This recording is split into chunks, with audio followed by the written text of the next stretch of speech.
innocent hike in the mountains. I start hiking up, I get all the way up, and I'm in snow. And I thought, that doesn't matter. Like, it is so nice out right now, and I'm so happy to be back in the woods. Turns from concern. We got a phone call from Marty saying Madeline went out for a hike. She didn't come back. To fear. And unfortunately, in wilderness areas, it happens. And it's the last thing we want to hear about. To panic. I mean, it's just a gigantic river raging. And if you're in there, you're done. Madeline Connelly, a young woman visiting Montana for a few days, would go missing in the Great Bear Wilderness. Her story captivates the country. Search efforts expand today for Maddie Connelly and galvanizes a community. The love and fear and despair and hopelessness and power, all kind of coalescing into one.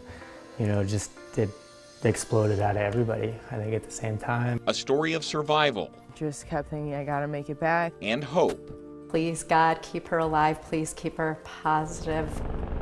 And elation. We were rolling around in there hugging. I never hugged like that in my life. It was unbelievable. It's not made up history. It's real and it happened. Good evening, I'm David Winter. For the next half hour, we're going to bring you a story of survival. Madeline Connelly and her family granted just one interview after she survived 7 days alone with her dog Mogi in the Great Bear Wilderness. They let us inside their home and inside their hearts to hear firsthand what they went through for those 7 excruciating days and 6 nights in early May. From what Maddie experienced alone in the woods, how she survived the elements and the tricks that solitude played on her mind, to what those who were searching for Maddie dealt with as hope began to dwindle. But our story begins about 1,500 miles away, 23 years ago in Chicago, Illinois. Madeline Connelly grew up knowing the security of a loving mother and father. She was a caring little girl who loved her pets.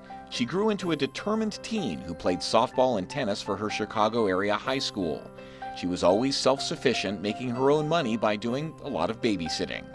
Caring, determined, self-sufficient, Maddie left home when she graduated high school and went to college in Arizona. There, she spent a lot of time hiking and gaining an appreciation, perhaps even a reverence and spirituality for nature. I trust nature so much, and I have the utmost respect for it, and I believe that if it's like treat others how you want to be treated. You always give thanks to, the ground that you're walking on and the trees that are giving you air and the water that's giving you life. You can't really go wrong.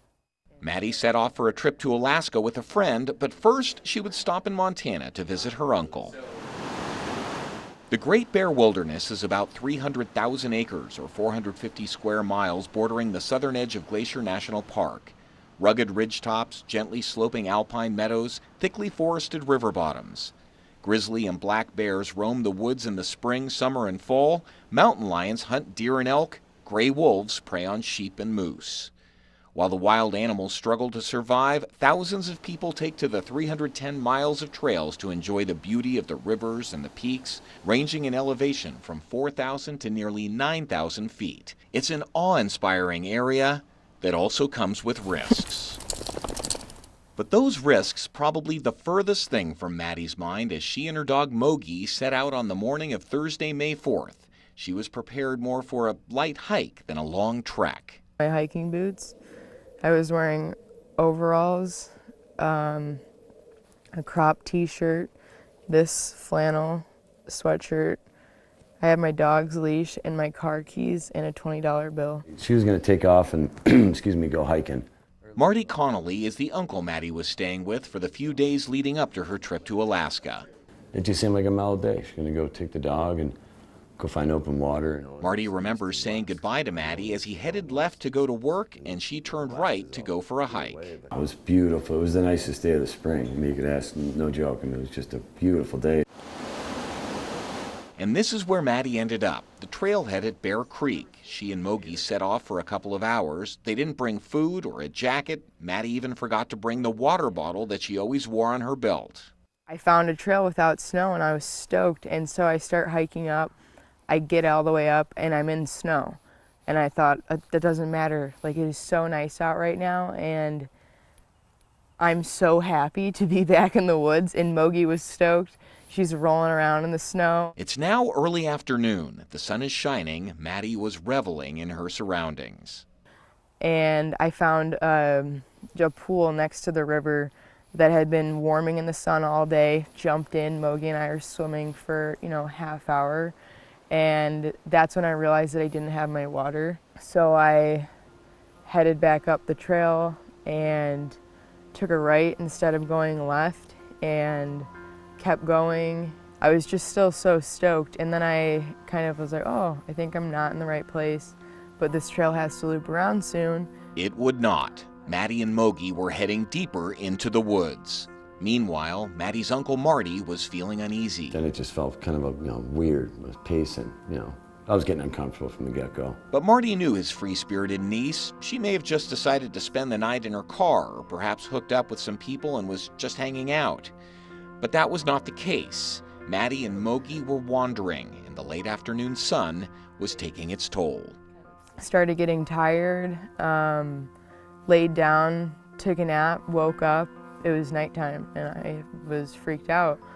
And so it wasn't pitch black, and so I kept going. And then it got really dark. I was in snow, I was off a trail, and I panicked, and I went to bed. Up next, the phone call no parent wants to get. It's my husband's and my worst nightmare come true. Madeline's mother learns that her daughter is lost in the woods. We'll talk to her about that call and the quick decision she and her husband made to save their daughter's life.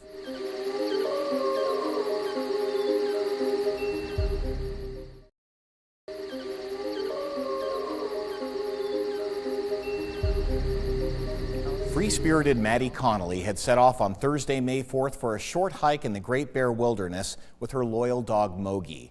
But she got turned around after taking a dip in a mountain lake. She got tired and she took a nap. And when she woke up, it was dark and she was lost and scared. Maddie and Mogi settled in for the night. Marty Connelly, the uncle that Maddie had been visiting near East Glacier, was anxious, but he figured Maddie had just hooked up with friends. But by the time Friday morning had rolled around, for both Marty and Maddie, anxiety had turned to deep concern.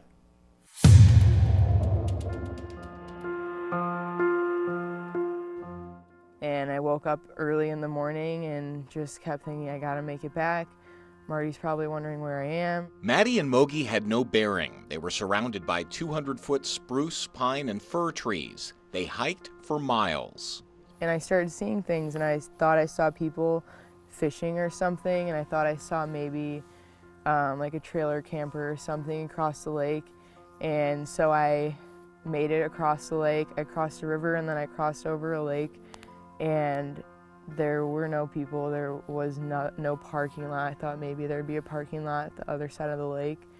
And so I kept going. It was useless. Without a compass or any point of reference, Maddie and Mogi may as well have been walking around with their eyes closed. Minutes turned to hours, dirt paths turned to snow, daylight turned to dusk. Because it was really snowy back there, like, falling up to past my knee in snow every other step.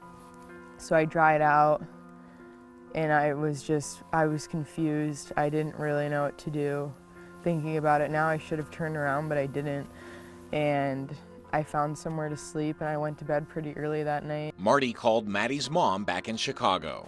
By Friday night, when calling my brother, and something is wrong. Like, you're just feeling it. He could feel it, and we couldn't do much that night though. It was Friday. We got a phone call from Marty saying Madeline went out for a hike. She didn't come back, and my husband and I said, well, she does that sometimes. She'll grab her backpack, she'll head on in. But she did not. She could not. Maddie and Mogi were already asleep, a second night alone in the woods.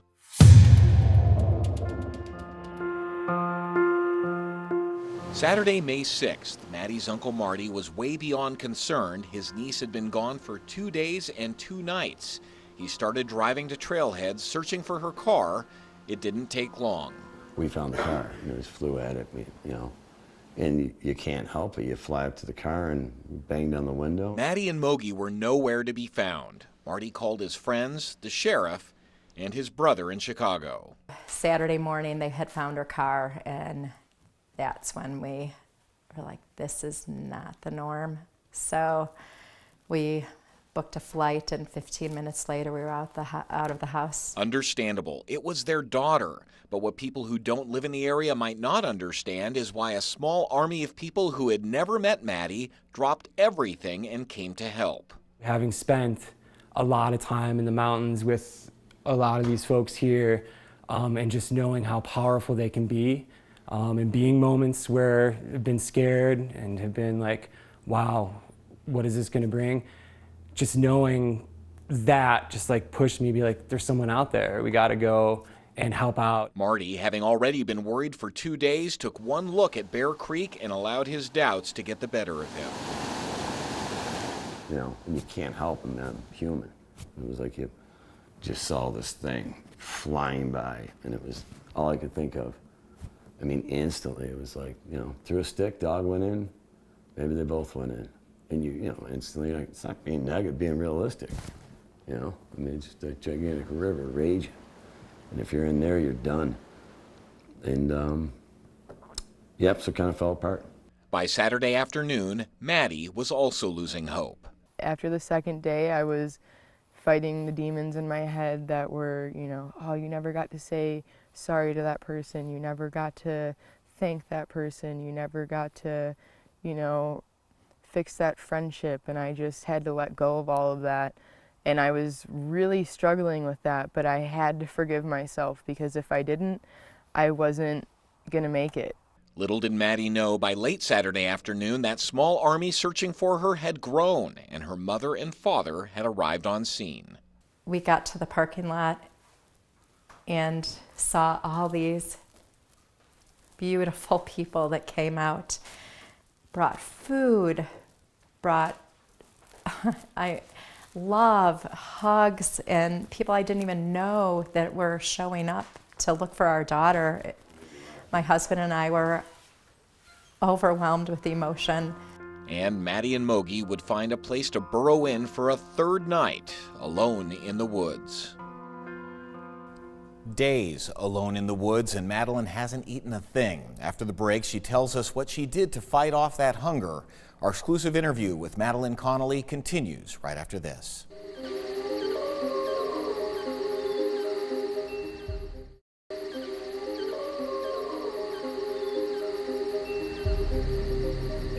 Maddie Connelly and her dog Mogi are asleep in the wilderness for the third straight night, surrounded by snow and trees and who knows what else. No shelter, no food, no protective clothing. As the sun rises on the grandeur of the northern Rockies, day 4 begins.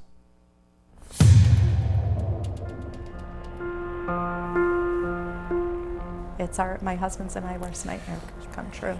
Maddie's mother, Laura Connelly, had arrived with Maddie's dad in Montana from Chicago to find a small army of volunteers deployed to the trailhead where Maddie's car was found. There to meet her, Maddie's uncle Marty, who Maddie was staying with while in Montana. We hugged, and I think I might have said I was sorry. Even if I was, responsible and my fault, they didn't go there. There was no time for blame, not with 450 square miles to search. Each day when we get flown back in, it's tough.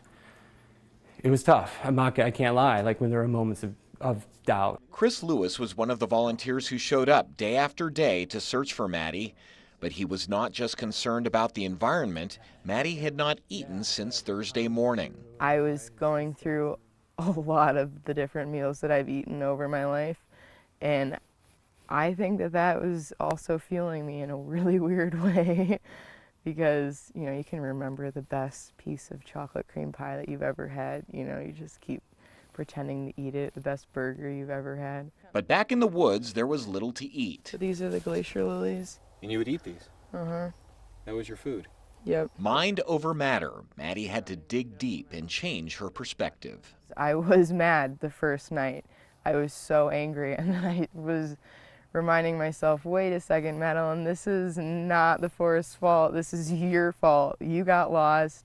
you did everything. The forest is providing you with everything that you need. But what Maddie really needed was for the searchers to see her. I was trying to get the helicopter's attention. I would go up to certain spots thinking that the helicopter could see me, and it was over my head quite a few times, super low, and then go away and then come back and then like zoom away. And so I finally gave up. Maddie and Mogi would spend a fourth night in the woods.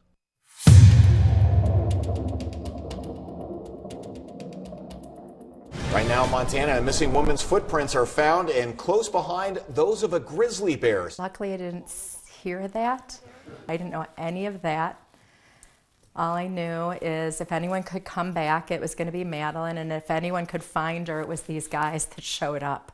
That I knew, you know, I had total faith in them. And while the discovery of grizzly tracks on human footprints was disconcerting for searchers, they say the energy from Maddie's family fueled them. What kept you going through the... Her parents. I mean, you didn't even know Madeline. No, but we would meet with her parents and Marty every morning, and kind of the same crew, and they would, we'd hug them, and we'd tell them we loved them, and we'd tell them that we felt confident about our plan and what we were doing that day. And Maddie says she felt that energy as well. There were people constantly searching for me, so, you know, maybe just their energy, it was getting to me, and I always felt safe. But Maddie says what really sustained her was her loyal dog, Mogi. She kept me warm every night, and most mornings she'd wake me up in the morning and tell me, hey, we gotta go. I'm like, I can't get up today, and she'd sit there and growl at me and say, you know, we gotta go this morning. And I'm like, okay. But yeah, it was, the sleeping was... She kind of saved your life. Oh, absolutely.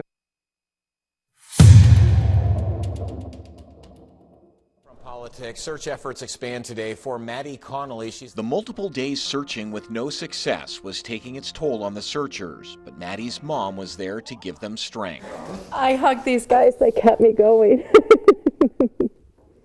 Yeah, I mean, you kept us going. But what would keep Maddie going? Back in the wilderness, her answer came from an unexpected source. I had a quick conversation with my grandma, who passed a while ago, and she kind of, it's just, you know, I believe in that, and she told me, she said, you know, you're 23 years old, you have your whole life ahead of you, and,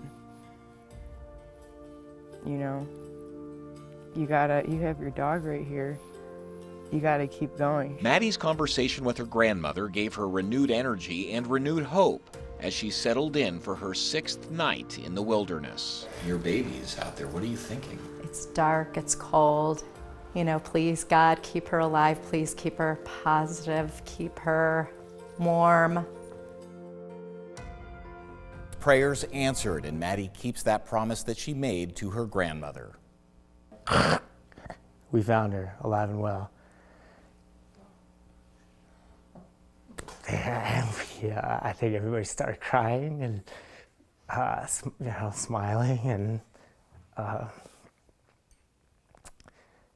I think a lot of people were surprised, you know. And Well, Maddie makes it out of the woods, but not on her feet. It's a hike that she says she still wants to finish. The emotional family reunion with friends, new and old, coming up next as Madeline and Mogi come out of the woods.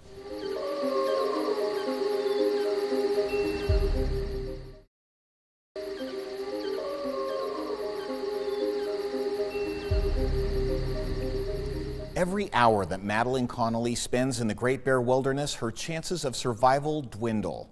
But as she wakes on her 7th day in the wilderness beneath a canopy of trees, Maddie has a renewed respect for her surroundings and a renewed will to survive. Yeah, it was pretty crazy. I slept pretty high up the last night and then woke up early in the morning, and I knew that I was going to make it back. Maddie appeared to not only find an internal fortitude, she found an internal compass. She and Mogi were on their way out of the mountains. But for Maddie's mother, it was just another day of not knowing whether she would ever see her daughter again. It was the worst of the worst. Oh gosh, shoot, we're done with day 6. Now we're going into day 7. 7 days without a trace of Maddie, the grizzly tracks found on the human footprints. It was all taking a toll on the volunteer searchers. Confronting, you know, the worst thing imaginable, and having to just sort of acknowledge that, like, along the way, that this may not work out. 7 days stomping through the snowy brush, 6 nights shivering in near freezing conditions, a week with virtually nothing to eat, and then it happened. I saw a bunch of heads at the bottom of a hill, and I yelled down to them and I asked, are you guys hikers? And they said, no. I say, hi, and they're like, are you Madeline Connelly? And I said, yep. And I lost it. And then, like, we found her alive and well. Yeah, I think everybody started crying, and that was that. Just, she's alive. We were rolling around in there hugging. I never hugged like that in my life. It was unbelievable. Rescue helicopter 2 Bear Air responded to Maddie's location. Maddie says that she wanted to hike out of the woods with the ground crew, but rescuers insisted that she fly out. It was pretty crazy to, like, end a whole week out in the woods just flying over everything.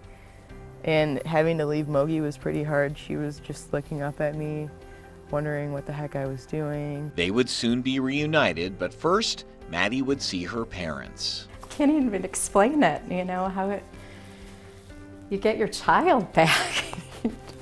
How do you explain the joy you feel? And here she is. And there she is.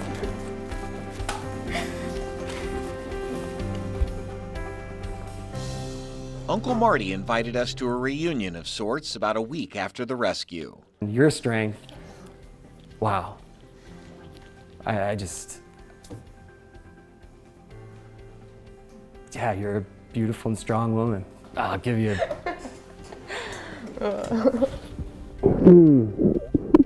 With all the craziness in the world, and all these people got together and didn't know what's going on, just went with it and shined light. It was beautiful. Maddie agreed to go for a walk with us in the woods. We asked her about the grizzly tracks that we saw. A lot of tracks that I saw that definitely startled me, but I felt very safe. Maddie says the mountain gave her comfort. The energy from her family, her friends, and her rescuers gave her strength, and Mogi gave her a reason to survive. I owe a lot to this little lady, but yeah, we've got each other's back for sure. Well, here are the images that rescue crews were able to capture after lifting Madeline to safety. Maddie and her family would like to thank all of the people who devoted themselves to finding her, from the Sheriff's Office to BNSF to the Forest and Park Services to 2 Bear Air, and to all those volunteers who worked tirelessly day after day to bring her home. As for Maddie's plans to go to Alaska, well, they're now on hold. Maddie says that she'd like to spend the rest of her summer in Montana. And we'd like to thank Maddie and her family for giving us this exclusive access to their amazing story and their love for one another. And of course, we'd like to thank you for joining us. I'm David Winter. Good night.